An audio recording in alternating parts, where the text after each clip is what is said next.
Well, thanks to automatic enrolment, many more people, millions of people who weren't previously saving for retirement are now doing so, particularly people on low and middle incomes.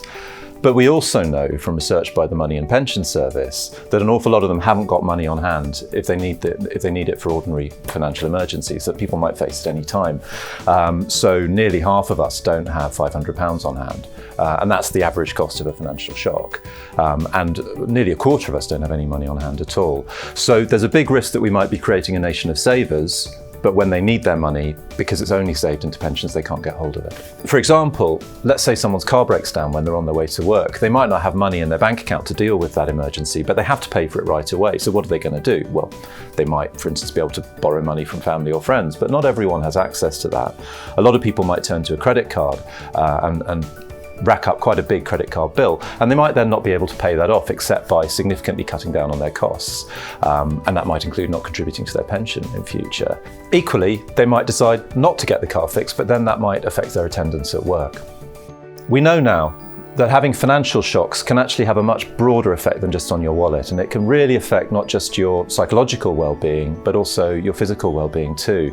And employers are really starting to get quite concerned about the effects that financial troubles are having on their workers' ability to show up on time and deliver to their full capacity.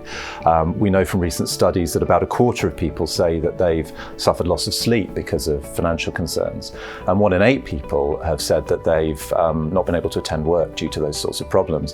And much more broadly, if people aren't feeling great because they're constantly worrying about their money, they're losing sleep, we know they're not delivering as well at work. So employers are starting to realise there is a bit of a responsibility to start thinking about how to help people better manage their financial worries.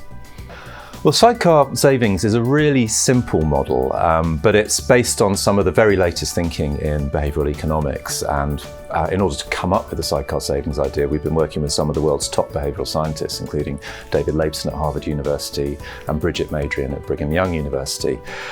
And the model is basically, if people need to have both long-term savings and short-term savings, we can really help them do that by managing the way that their money is saved into those two accounts together. So rather than having a pension pot over here and a savings pot over here, an emergency savings pot over here, you can have one system that helps you distribute your money across both those pots and do it automatically through pay.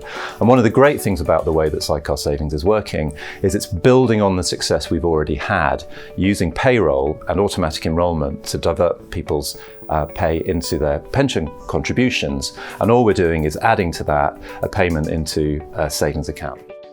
We're working with Salary Finance and the Yorkshire Building Society to run a Sidecar Savings trial with a number of employers in the UK, starting with Timpson's, who've already gone live.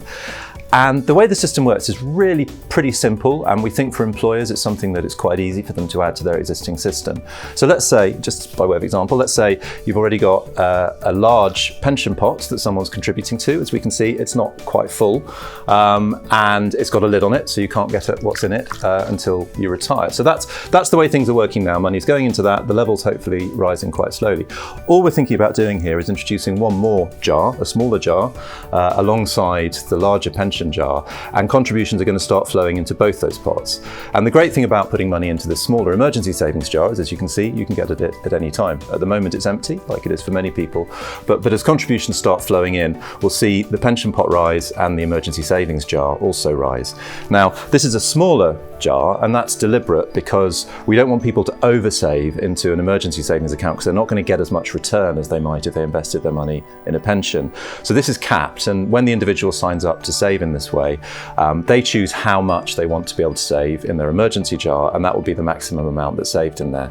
So each month or each pay period, they save a little bit more into the jar until it fills up. And once that jar's full, it's available for them to use at any time.